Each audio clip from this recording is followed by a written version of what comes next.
사랑하는 여러분, 한 주간에도 평안하셨습니까? 오늘은 제26과 내 마음이 짓눌릴 때라는 제목으로 함께 은혜를 나누겠습니다. 여러분 가지고 계시는 구역공과 136페이지를 펴시고 함께 읽어가면서 은혜를 나누겠습니다. 나눌 말씀은 시편 61편 1절에서 8절까지 말씀이고, 외울 말씀은 시편 61편 1절에서 2절입니다. 함께 읽겠습니다. 하나님이여, 나의 부르짖음을 들으시며 내 기도에 유의하소서. 내 마음이 약해질 때에 땅끝에서부터 주께 부르짖으러 오리니 나보다 높은 바위 위에 나를 인도하소서. 아멘. 네, 읽겠습니다. 다윗은 이스라엘의 제2대 왕으로 이스라엘 역사 전체를 통틀어 가장 사랑과 존경을 받는 왕입니다. 하지만 그가 항상 평안한 삶을 살지는 않았습니다. 성경에 기록된 그의 인생을 보면 화려한 시절도 있었지만 나락으로 떨어진 경우 또한 많았습니다. 그리고 그 대표적인 사례가 바로 그가 가장 사랑했던 아들인 왕자 압살롬이 반란을 일으켜 예루살렘 성을 버리고 도망가야 했던 때입니다. 처음 보는 사람이 앞에서 무례한 말 한마디만 해도 하루 종일 마음과 생각이 불편하고 힘든데, 가장 사랑하고 믿었던 자녀가 반란을 일으켜 자신을 죽이려고 달려든다면 마음이 어떠하겠습니까? 시편 61편을 노래한 즈음의 다윗의 마음의 상태와 정신 건강은 아주 엉망이었을 것입니다. 마음은 갈기갈기 찢어졌을 것이며 소망은 사라지고 삶의 의지는 벼랑 끝까지 몰렸을 것입니다. 그런데 본문을 자세하게 관찰하면 매우 놀라운 사실을 우리가 발견하게 됩니다. 그것은 바로 이 시가 절망의 시가 아니라 동그라미 칩니다. 희망의 시라는 사실입니다. 희망의 시 동그라미 쳐놓습니다. 즉 주칩니다. 다윗은 참담한 상황 속에서도 회복을 포기하지 않았고 그 바람대로 기어코 절망의 바다를 건너 회복의 땅에 이르렀다라는 사실입니다. 자, 이제부터 괄호합니다. 다윗은 어떻게 하였기에 마음이 짓눌려 크게 상심한 상황에서 영혼의 건강함을 되찾게 되었을까요? 다시 말해, 그는 어떻게 가슴이 짓눌리는 처절한 고통 속에서 회복할 수 있었을까요? 우리는 그에게서 어떠한 영적인 교훈을 배울 수가 있을까요? 여기까지 괄호해놓고 오늘 전체 내용에 대한 문제 제기입니다. 첫째로 주치면서 함께 읽습니다. 하나님께 기도했습니다.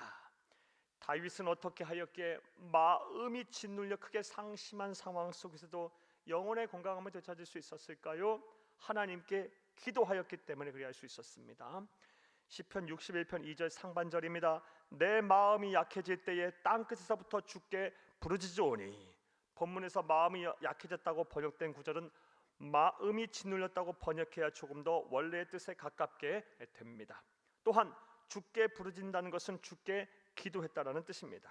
따라서 주칩니다. 이 문장의 의미는 마음이 짓눌려 벼랑 끝에 선 것 같을 때에 주께 기도했으니 라는 의미입니다. 주쳐놓습니다. 그렇다면 다윗은 어떻게 기도했을까요? 먼저 주치겠습니다. 죽기 살기로 울부짖으며 기도했습니다. 주치고 1번 써놓습니다. 다윗의 기도, 오늘 본문 말씀을 통해 알 수 있는 다윗을 회복으로 이끈 기도의 특징이 무엇입니까? 죽기 살기로 사생결단하며 울부짖으며 기도했습니다. 부르짖으며 기도했다는 것은 어린아이가 원하는 것을 반드시 얻겠다는 심정으로 때를 쓰며 울부짖듯이 기도한 것입니다. 물론 하나님은 우리가 조용히 읊조리는 기도도 들으시고 고요한 중에 마음속으로 외치는 기도도 들으십니다. 하지만 분명한 사실은 하나님은 우리가 울부짖는 기도에 약하십니다. 이것은 하나님의 약속입니다. 에레미야서 33장 3절 말씀입니다. 너는 내게 부르짖으라. 내가 네게 응답하겠고 네가 알지 못하는 크고 은밀한 일을 네게 보이리라. 또한 주치면서 2번 합니다. 그는 겸손한 마음으로 하나님의 인도를 바라며 기도해야 하였습니다. 주치고 2번 합니다. 2절에서 다윗은 하나님을 나보다 높은 바위라고 표현하고 있습니다. 이는 매우 흥미로운 표현입니다.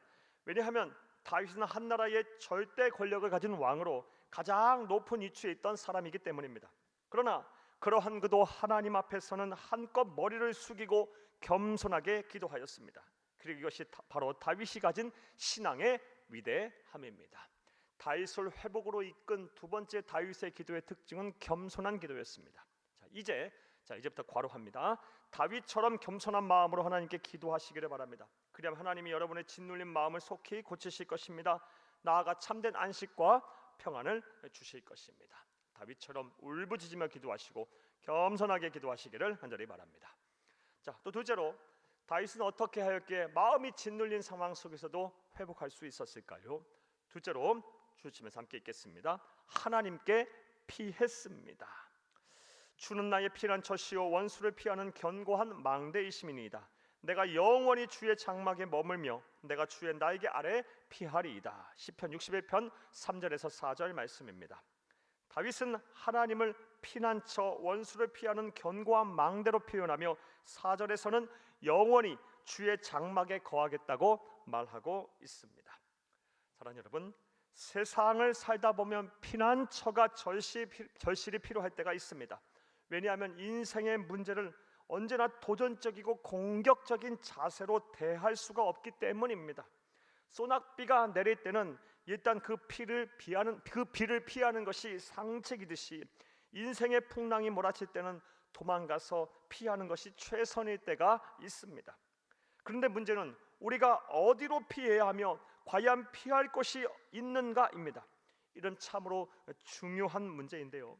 인생의 막다른 곳에 더 이상 피할 곳이 없다고 판단해서 안타까운 선택을 하던 이들이 종종 있기 때문입니다. 감당할 수 없이 몰아붙이는 인생의 풍랑으로 인해 벼랑 끝에 몰린 것처럼 마음이 짓눌려 계십니까? 그러한 때는 일단 피해야 하는데 여러분이 피할 곳이 어디입니까? 이제 주칩니다. 우리의 진정한 피난처 되시는 하나님께로 피하시기를 바랍니다. 자, 이제부터 또 가로합니다. 그에게 여러분의 마음과 생각, 시선을 고정시키고 그를 더욱 의지하시기를 바랍니다. 그리고 다윗과 같은 고백을 하시기 바랍니다. 예수님은 나의 피난처가 되시고 나의 견고한 망대가 되시며 나의 영원한 장막이 되십니다. 까지 관원해 놨습니다. 사랑하는 여러분, 인생의 풍랑이 막 광풍처럼 몰아칠 때, 도저히 감당할 수 없는 시련과 고난이 찾아올 때는 하나님께 매달리세요. 전적으로 그를 의지하세요. 더욱 예배 자리 앞으로 나오세요. 더 기도의 자리로 나오세요. 더 예수에 대한 확신을 가지시고 그에게 시선을 고정시키세요. 그러면 반드시 그렇게 하나님께 피하는 자 반드시 하나님께서 도와주시고 마음이 짓눌렸을 때 반드시 회복으로 이끄실 것입니다. 또 세 번째로 다윗은 어떻게 하였기에 마음이 짓눌렸을 때 그의 마음이 회복이 됐고 그의 삶이 회복이 될 수 있었을까요? 셋째로 주치면서 함께 읽겠습니다. 서원을 하였습니다.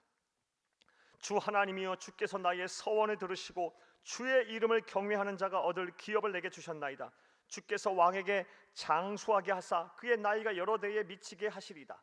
그가 영원히 하나님 앞에서 거주하리니 인자와 진리를 예비하사 그를 보호하소서. 그리하시면 내가 주의 이름을 영원히 찬양하며 매일 나의 서원을 이행하리이다. 시편 61편 5절에서 8절까지 말씀입니다. 다윗은 삶의 위기가 찾아오자 하나님께 서원 기도를 하고 있습니다. 주님 한 번만 더 기회를 주시면 하나님을 제대로 섬기고 왕노를 제대로 하겠습니다라고 하나님께 맹세하며 기도한 것입니다. 사랑하는 여러분, 서원 기도는 하나님과 맹세하며 하는 기도입니다. 하나님과 약속을 하며 하는 기도입니다. 반드시 이 나를 도와주시고 나와 함께 하시면 반드시 내가 하나님과 약속한 것 맹세한 것을 지키겠나이다 하고 하나님과 다짐을 하며 하는 기도가 바로 서원 기도입니다.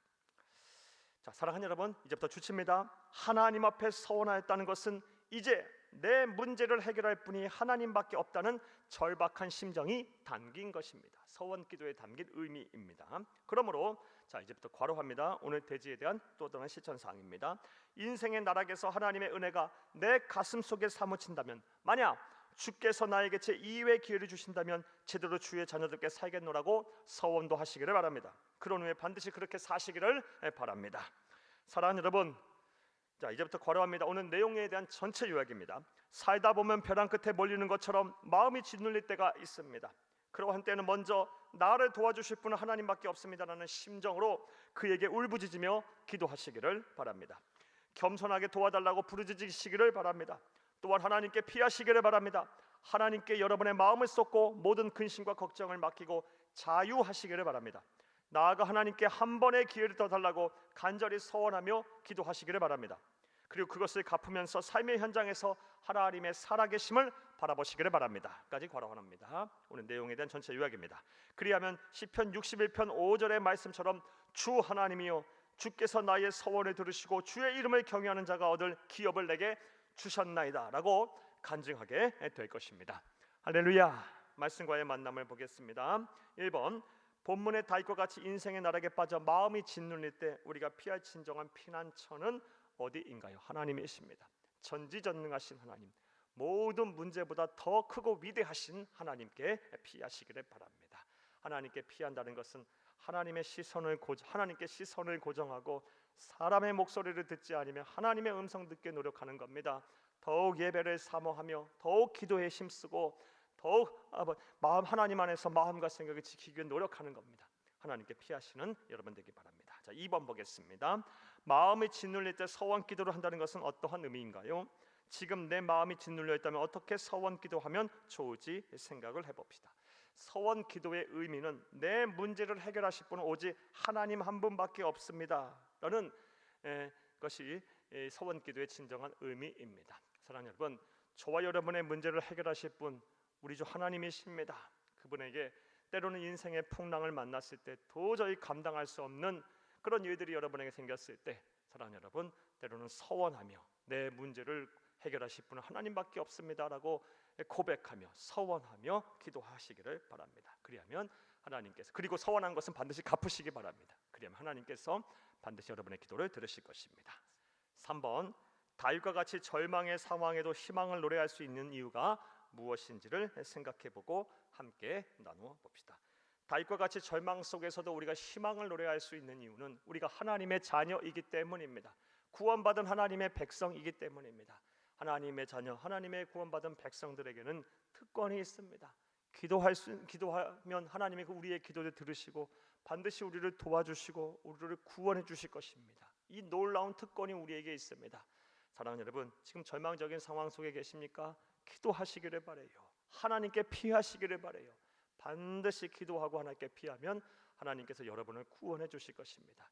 절망이 바뀌어서 큰 소망을 바라보게 하실 것이며 또 슬픔이 변하여서 여러분 감사의 찬송을 부르게 하실 것입니다. 이러한 은혜와 복이 저와 여러분 가운데 충만하기를 간절히 바랍니다.